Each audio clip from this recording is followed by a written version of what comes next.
Welcome to Live Players, where political scientists and strategists Samo Burya and I discuss the key individuals with the power to alter our current society. Every week, we provide analysis of the news and case studies of live players as well as key institutions and technologies that make up the global power landscape. Let's dive in. Samo, I know you wanted to talk about DARPA this week. What got you so interested in DARPA? I mean, besides being the best known R&D government agency in the world, I think what's very interesting about DARPA is its cost effectiveness. Now, of course, when we're talking about cost effectiveness, you have to consider that this is the Department of Defense. $1 billion here, $1 billion there. Soon you're talking about real money. Right? Like for the fiscal year of 2023, DARPA's budget was just $4.1 billion, which makes for 0.5% of the Defense Department's $773 billion. Now, possibly you could have gotten some of the same technologies out of DARPA through some other institutional means. But I do think that in the United States context especially, the defense justification for R&D funding in these, sometimes publicly publicized and publicly accessible challenges, right? Like the self-driving car challenges of the early 2010s and 2000s. I think DARPA stimulates much more than just the development of America's next generation of weapons. They stimulate often technology that gets commercialized. And arguably, the DoD used to be much better at, declassifying technologies and allowing its contractors to eventually, implement them in other sectors of the economy.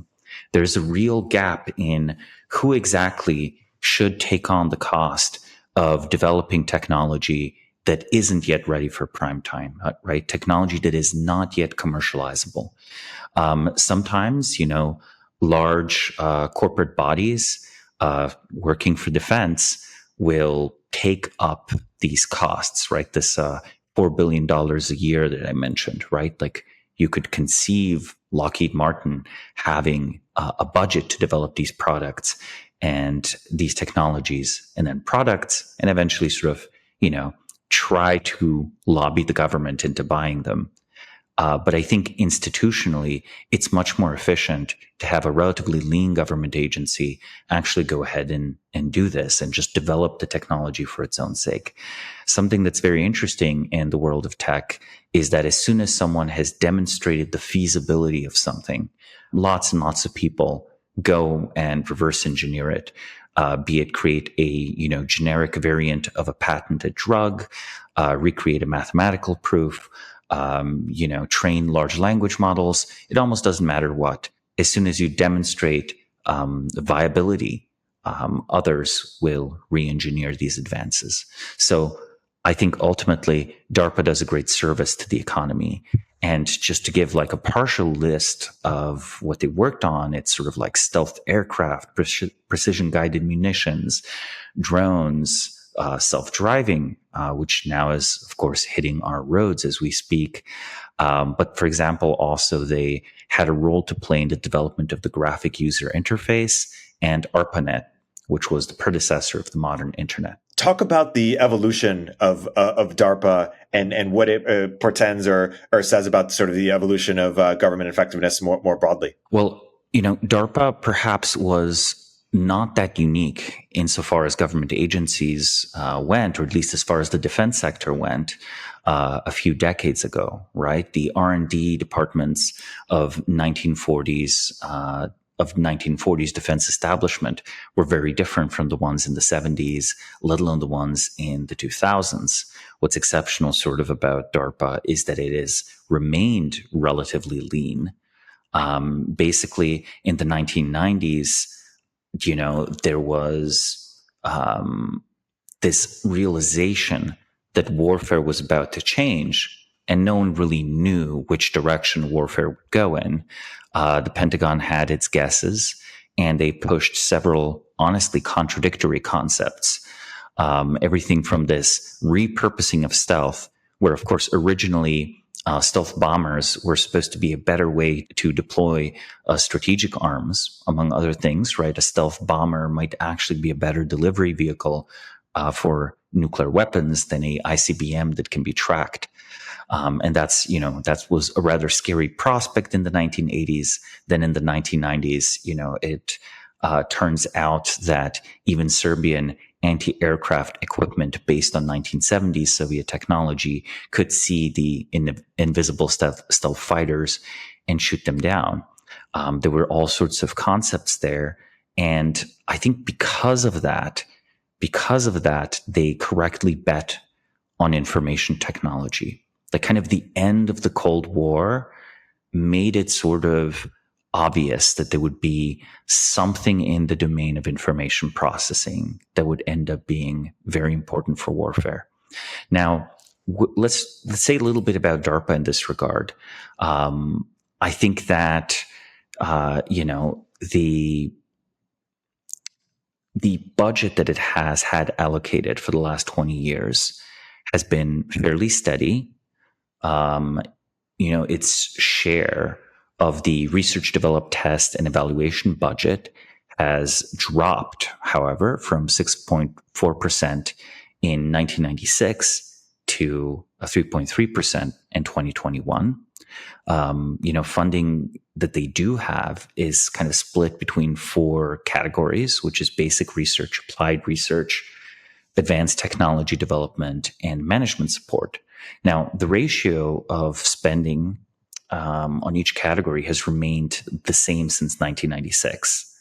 And basic research has increased a little bit at the expense of advanced technology development, which probably is to fill, a key gap in the usual defense funding practices. I think that the interesting thing about it is that the budget has remained steady for the most part. The categories are relatively fixed. The personnel has not expanded. DARPA's personnel count is 220 people, or at least it was in 2022. That's just enough for everyone to still know everyone's names, which I think is a good metric, right? If you imagine what would be politically most advantageous and what happened in sort of the other branches of the US defense sector was that everyone, of course, wants to hire more people to work for them, especially if you're spending someone else's money. So the natural progression of a bureaucracy is that of a literal pyramid scheme, right? Is both a pyramid scheme in the sense that a larger staff almost always justifies a greater budget, and a larger staff is almost always politically more powerful than a smaller staff. And it's also a pyramid scheme in that a lot of government power has always worked this way, right? Government power has always had a foundation in patronage.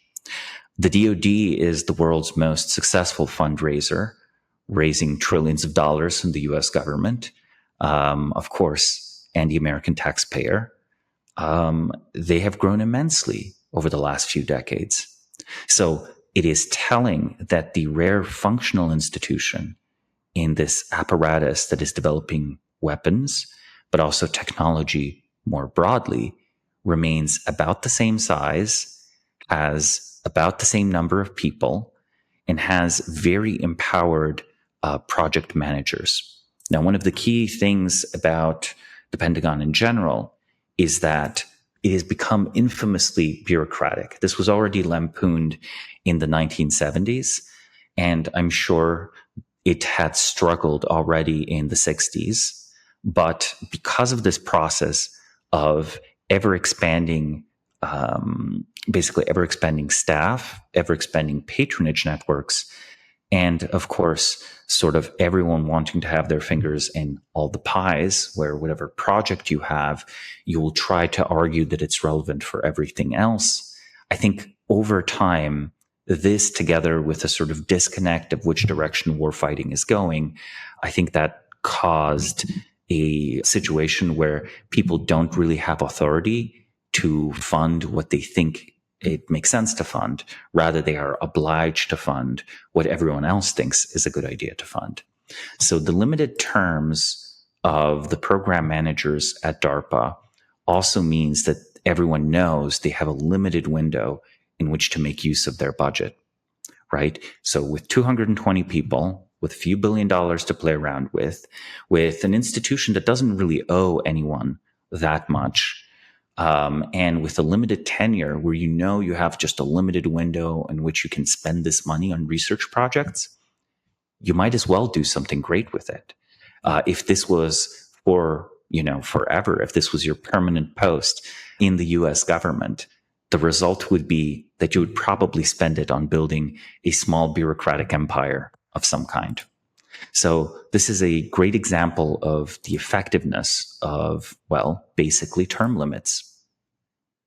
Now, the initial funding of a DARPA project can vary, but these are generally substantial projects. They're over $1 million each. Much of this money goes towards smaller contracts that are designed to solidify that an idea isn't impossible, right? So it's first demonstrating viability. And, some of these investments can be as low as $50,000, which means that you can truly match the funding to the size of the idea that you're supposed to be backing and tailor the appropriate amount of funding for whatever project or whatever technology you have in mind. Overfunding can be as deadly to the development of a new technology as underfunding.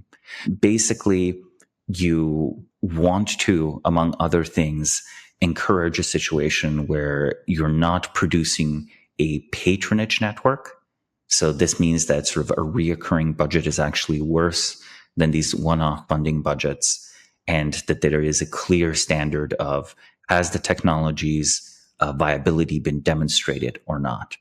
So in that sense, I think DARPA is subsidizing so much of the rest of the economy because these demonstrations of viability, people take note of them, and both in the private sector and in the larger, less cost-efficient defense contracts that follow. The program managers are generally not obliged to go through any type of peer review. They do rely on their informal networks of technical experts to determine the viability of their programs.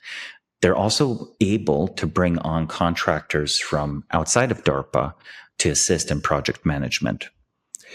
While these contractors are subordinate to the project, to the program manager, there's sufficient institutional trust in DARPA to allow them autonomy and even the ability to liaise between different programs. So at the end of the day, the DARPA project managers, the program managers, basically can fix various communication gaps that naturally exist in this sprawling behemoth that is the development of advanced weapons technology in the US. Fascinating. It's so fascinating to think about why DARPA didn't expand. It's almost, it seems, possible that DARPA would have had the same sort of problems that have beleagued, other sort of government institutions.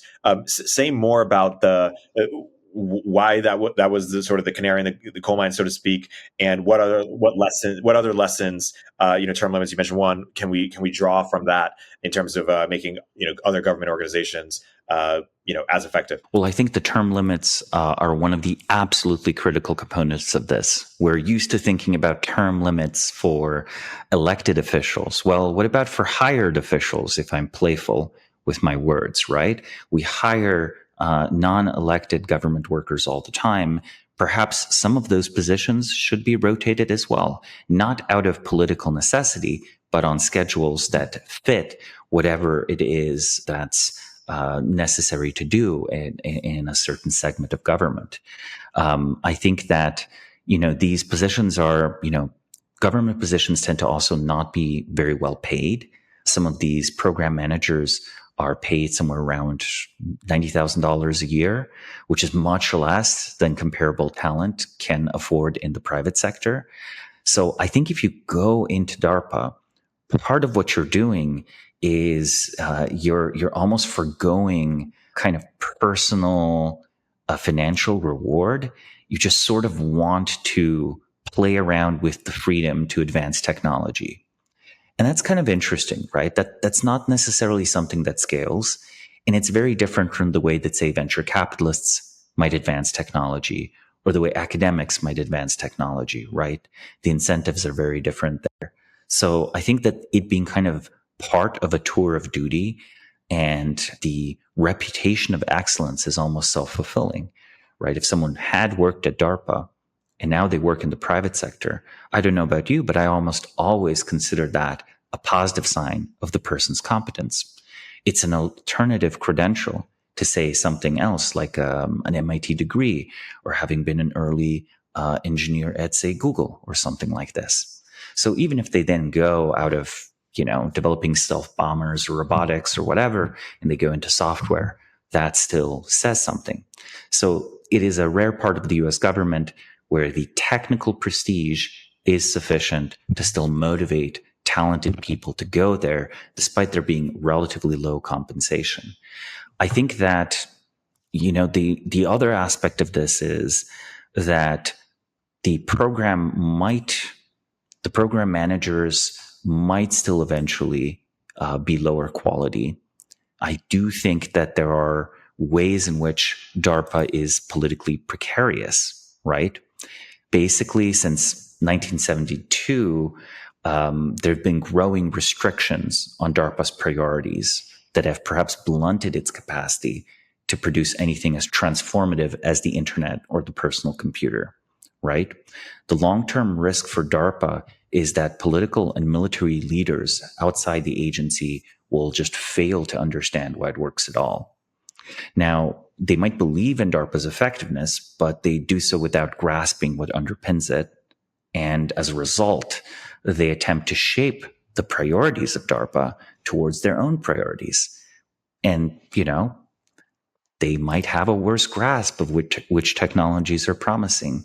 And of course, their own priorities are already sort of baked into this patronage structure. Now, I referred to it several times, but consider, does NASA really have to build something in every single US state? Right? NASA manufactures components in all US states. Why?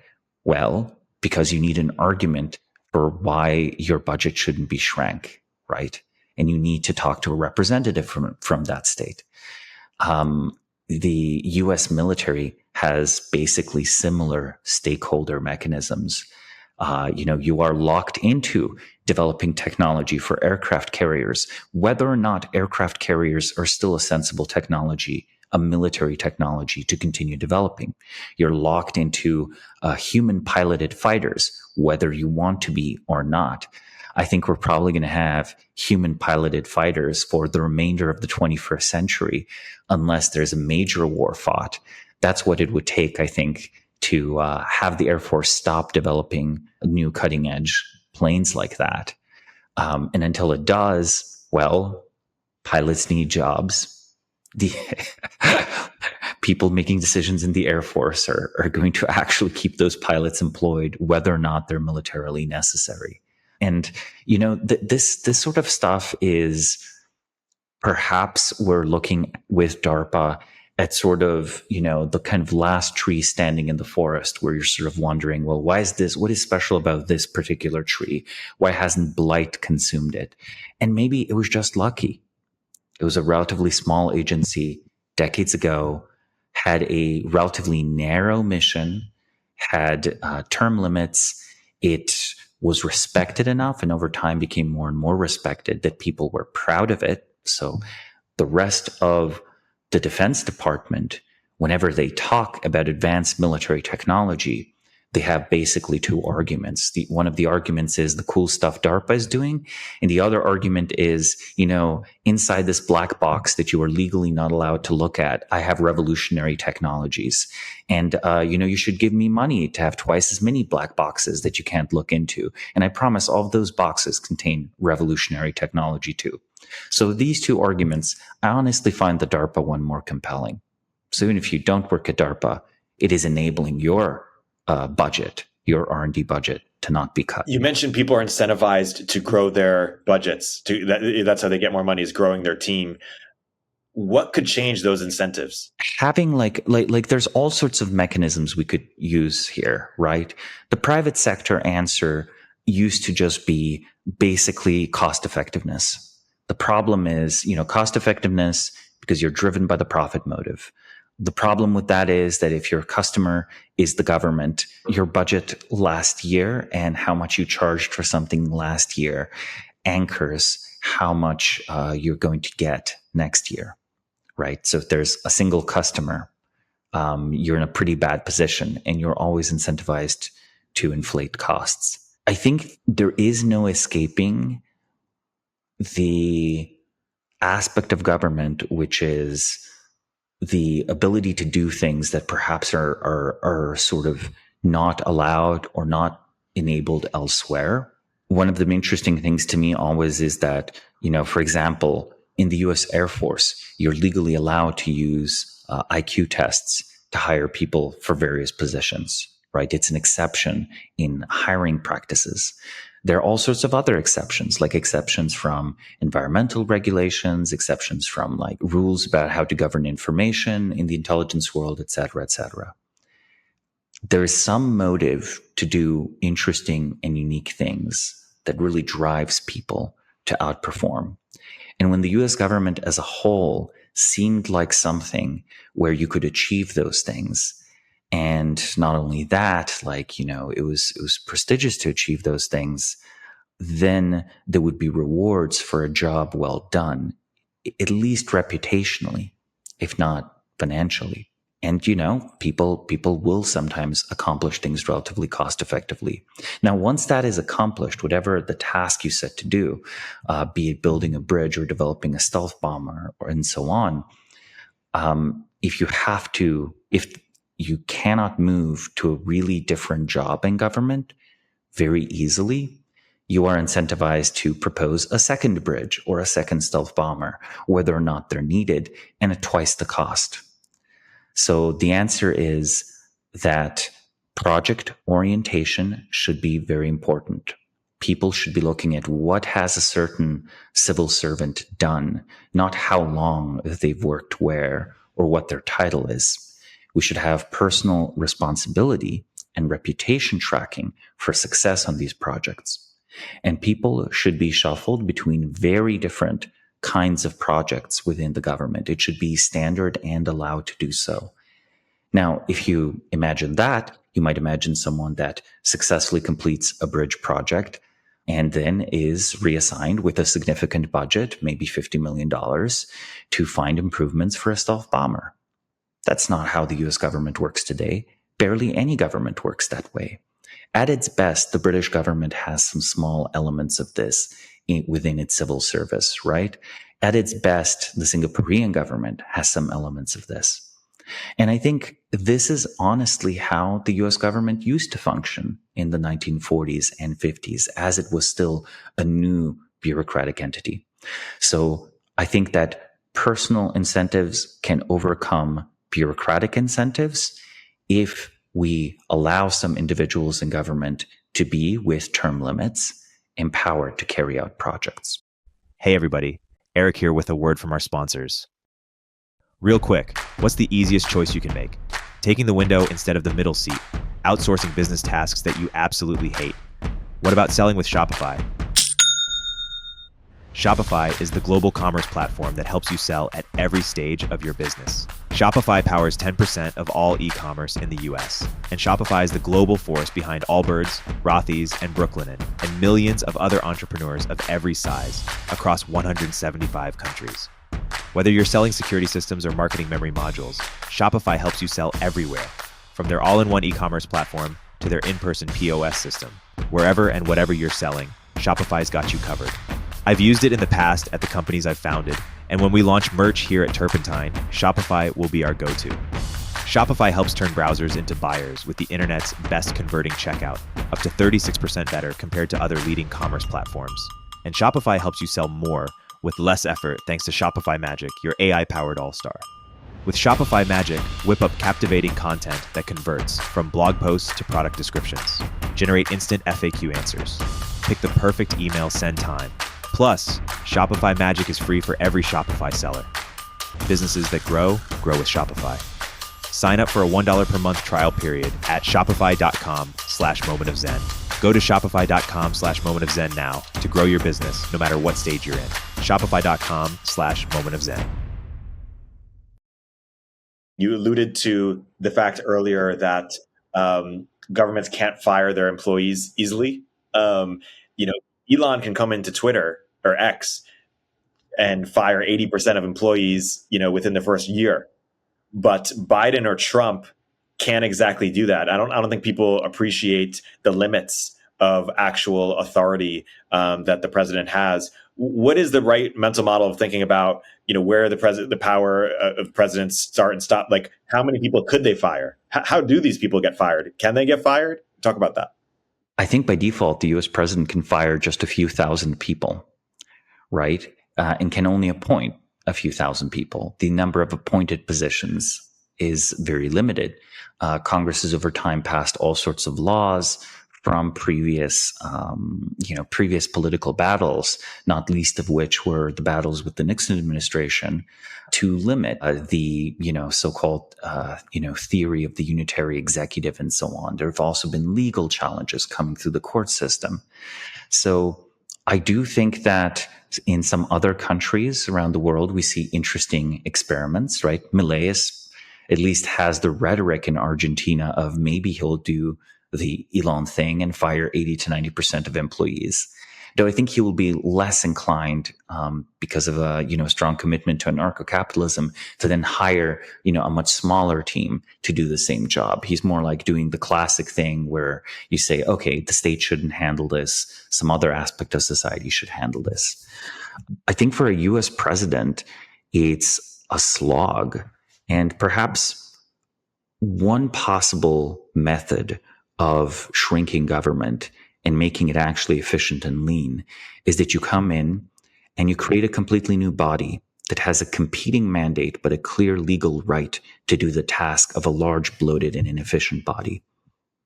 And then over time, you transfer more and more budget to the smaller one. There's a political cost here.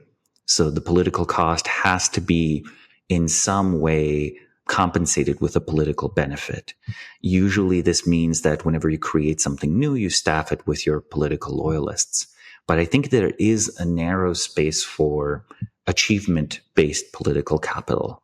I think people do care, ultimately, to a great degree, what is done or is not done. And I think if a politician could take credit for creating a new organization within the US government that solved a key problem in society and pointed out how now that we have this, new agency, we don't need old agency. I'm here to cut old agency. I think that's a message that would work much better, even beyond, say, an anarcho-capitalist constituency, especially if the old agency, whatever it was already staffed by the political enemies, right? There's something very zero-sum always about a political competition for power. Meanwhile, the world of what we can achieve, what we can do, that's not zero-sum. So it's always an art to make it so that what is positive sum ends up being politically useful as well. Is it your belief that we could shrink government by 90% and it would work as well or better? I think that we actually have decent evidence of this and all sorts of statistics, right? When you compare, say, in an international setting, the number of bureaucrats per capita in, say, Estonia versus Belgium, you realize that just because that small country underwent a digital transition in the 1990s when they had fired former Russian communist officials and were for the first time hiring people into new bureaucracies, they produced an administrative system that is as efficient or more efficient than Belgium. So let's say Belgium versus Estonia demonstrates 50% gains on this kind of improvement, right? We can make government 50% smaller. I think that we have come to view job creation as an end in itself. And I think this is destructive. It is destructive not only in government, right? Because government jobs tend to be fairly well protected, and government workers tend to be, well organized, tend to want to make themselves in mass hard to fire. It even means that when we're thinking about the private economy, we are subsidizing and favoring companies that create jobs as if jobs were an end in themselves, politically rewarding large, inefficient companies. I think that Google has, through its existence, been rewarded for having more workers living in California rather than punished. Every single worker that they have in California is both a taxpayer and bragging rights. And in the political world, the incentives are so much worse than they are even for large companies. So I would say that privatization has limited utility in itself because, again, there are some goods, such as the development of new technology, for which, it's either, very small philanthropy or it's some entity like the government that's the main customer. And as soon as you have this like private partnership of a single or maybe two companies with the government, that becomes just as bloated. Right. So I want to emphasize here, I don't think just narrow privatization solves everything, but I do think you could privatize 20 or 30% of government. And I do think that the function of the rest of it could be done much more efficiently. So I think we could have a higher quality U.S. civil service. In fact, here's an idea. I would be in favor of firing half of all government employees and doubling the salary of the remaining government employees. That wouldn't be a cheaper government, but it would be a more efficient government. Yeah. Or even redistributing half of the money to poor people or something, or to citizens, just straight in their pockets. Well, sure. But Eric, let's be real. Poor citizens are politically much less powerful, or middle-class citizens are much less powerful than the government officials.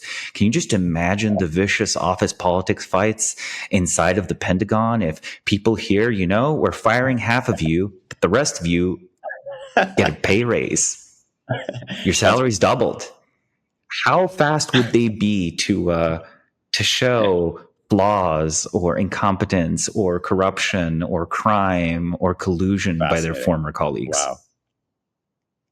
It'll be a battle royale. I mean, maybe that's an idea. You can have a battle royale where every week you select 200 government officials to argue who should be fired. And the winner gets all. The winner gets all. Yeah, exactly. Which 20 to 30% should be privatized and why? What should be private versus made public? Well, it's a tricky question. It's one that I would answer partially through empirical thinking and partially through a deep reevaluation of just our understanding of how society works. I want to emphasize that it's really difficult to figure out what would work. Many things that sound nice in practice don't seem to work out very well in the world. I honestly believe that I would be much more interested in, for example, reducing the scope and powers of the FDA in terms of ensuring food and drug safety, and say, in exchange, using some of that budget to fund new developments, right? In a very similar way to DARPA, right? Why couldn't we have a medical DARPA? People talk about a Manhattan Project to cure cancer. Well, who's your Oppenheimer? And how weird would a biological science Oppenheimer be? It would be a pretty weird guy. It'd be hard to argue that this wacky person with their unusual ideas of cellular biology should receive, 2% of US GDP. Now, of course, the FDA has nowhere there that budget, but perhaps instead of regulation, more of the government should be engaged in creation. Because I think if you give people several options, of which some are better, most people voluntarily choose the better options, right? So the cleaner technology. Like if you have two technologies and they're about the same, you're going to pick the less polluting one just because it sounds better, just because you feel better about it personally. So I think maybe government should be actually in the business of creating more options like that rather than being just a control system on existing options. So number one, like most of those should be shrunk, most of the regulatory mechanisms. And the second one is I really think that the Defense Department, it's the case that the US military is still quite dominant and it's betting on technology, but it could be betting on technology much more efficiently. I think that there are just a number of Cold War era military hypotheses that are not true. In fact, the war in Ukraine has already disproved some important hypotheses, right? How many tanks does the US military need versus how many artillery shells or how many drones? So I think that there's a whole bunch of programs that basically should be retired in that budget. I think with regard to subsidizing basically medicine, I think we should be very careful. I think consumers should receive basically money that they spend however they wish. And we should not have this overly complex compliance mechanism set in. Like I think that, the big body of public health policy actually has very few cases where it's very useful. So those were some examples, right? Those are some examples where I really do think that those budgets could be shrank and it would be politically viable. Those are good examples. Let's just zoom out and talk about the budget more broadly. It's my understanding that 2/3 of the government budget is healthcare, social security, and defense. And so there's no reforming, government budget significant, 90% without drastically reducing those three. Like even things like education, I believe, are something like 3%.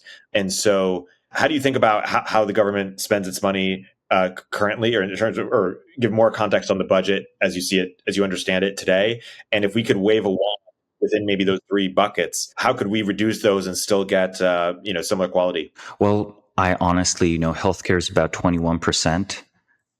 I honestly would reduce it to 10%. I would reduce it to 10%, radically deregulate, and give every US citizen, basically a medical check that they can spend however they want, right? I would be open to the people choosing to spend it on acupuncture, people spending it on homeopathy, people spending it on plastic surgery.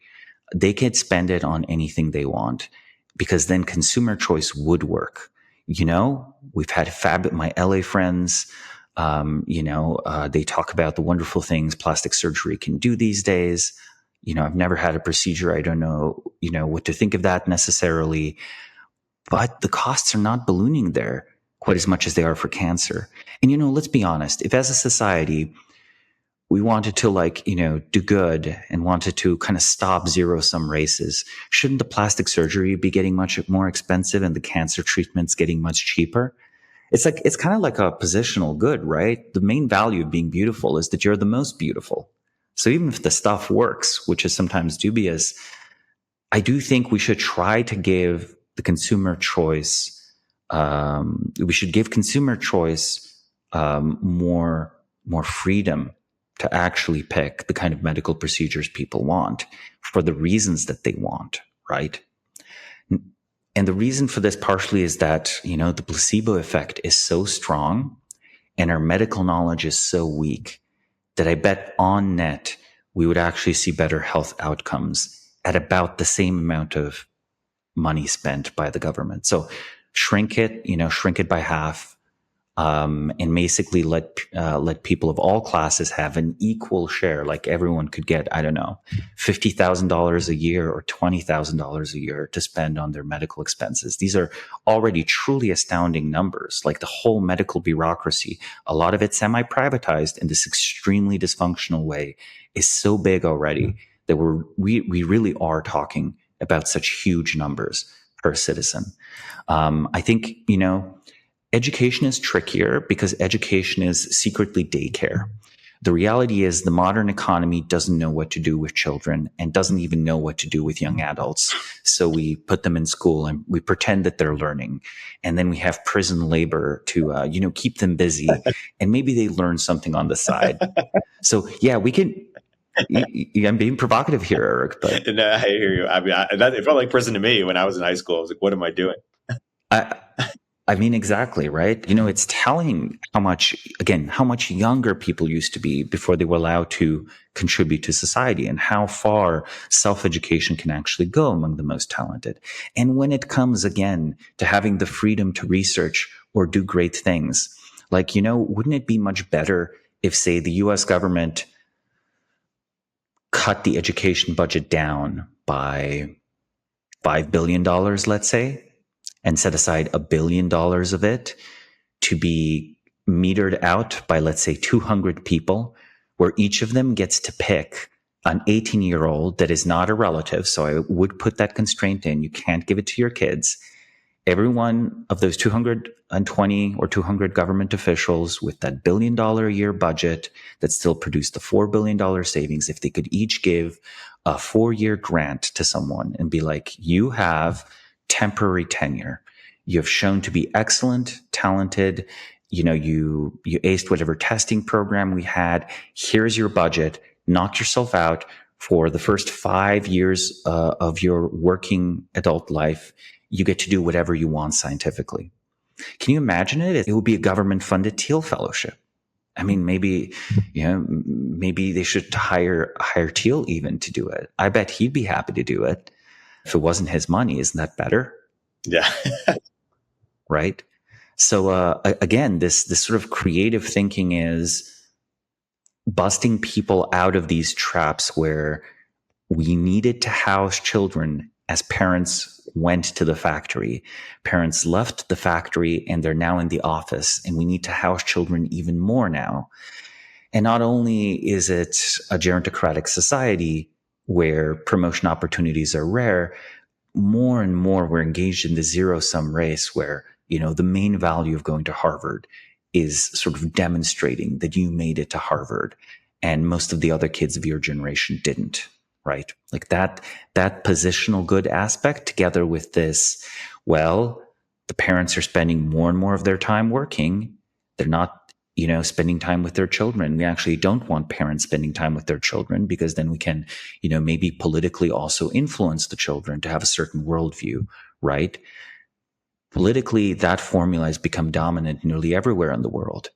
It's good for the stability of the Chinese Communist Party that most young Chinese students spend all of their energies prepping to get into the right universities. That's good. What would they be doing otherwise? They might be up to no good. But it's also good for the stability of the US system, right? So we have definitely locked up youth rather than strengthened youth. And I'm not necessarily even proposing being, throwing them into the economy, because it's quite plausible the economy actually has less use for them than it did 100 years ago or 50 years ago.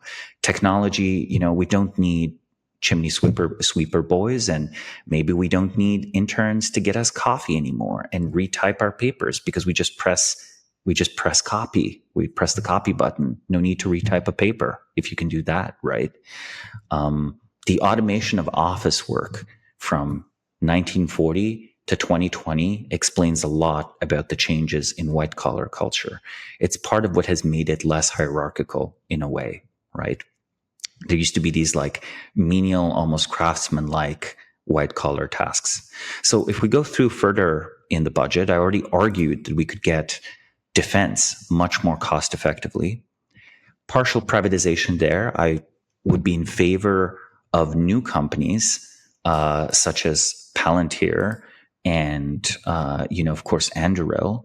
Yes. But I would also be in favor of explicitly carving out money for new companies for the sake of new companies. It's like there's nothing wrong with Boeing, though if we're listening now about what's happening to various aircraft, maybe we'd have a different opinion.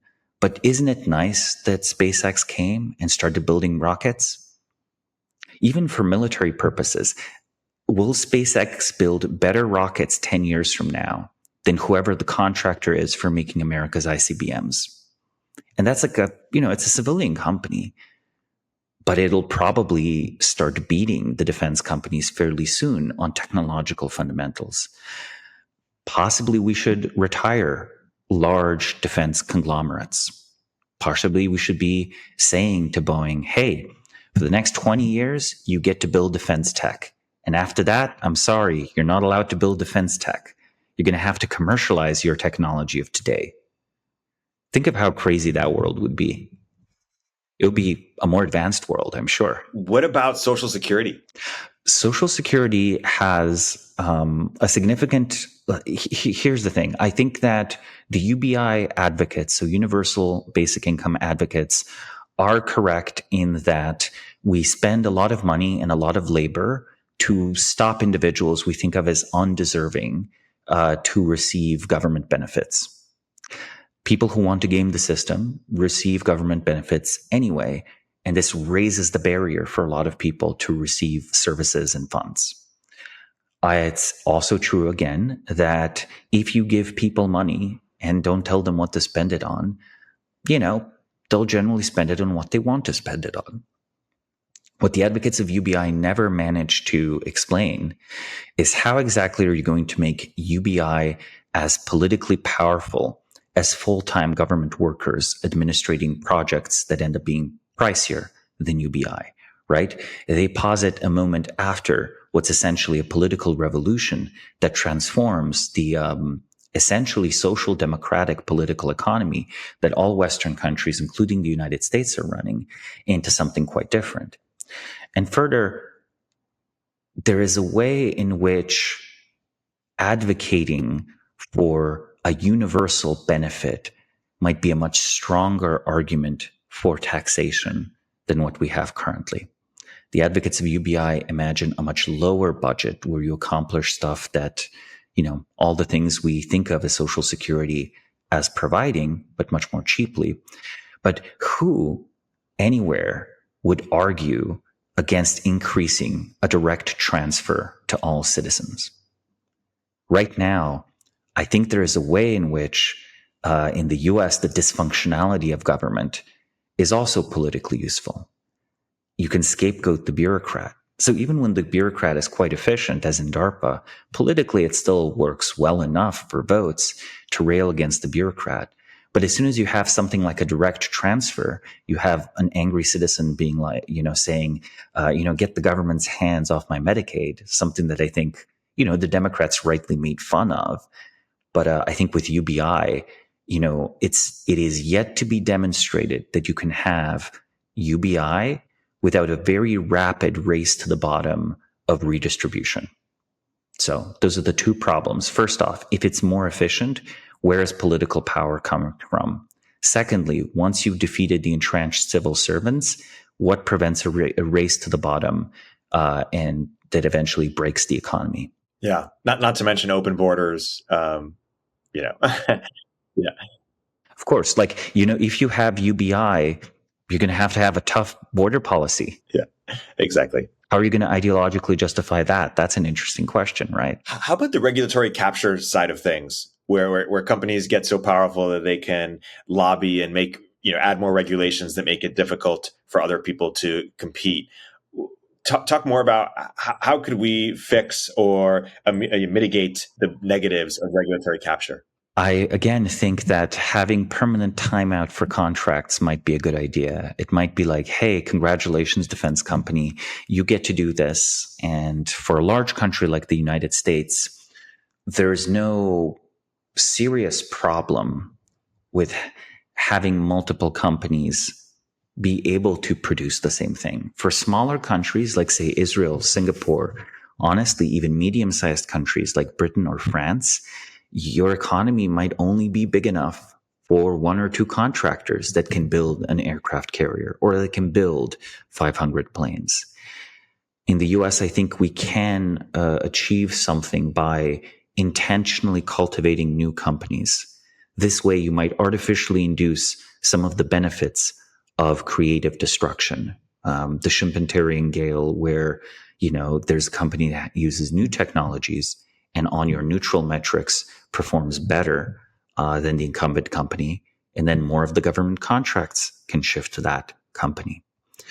That's one thing that I do think has been actually done in the case of NASA. Now, NASA is not defense, but I do think when people talk up the achievements of SpaceX, they should rather also talk up the achievements of of NASA spending, since NASA spending incubated SpaceX, and it was a political achievement to have an agency give it to a new, unproven company rather than the company they'd always worked with, right?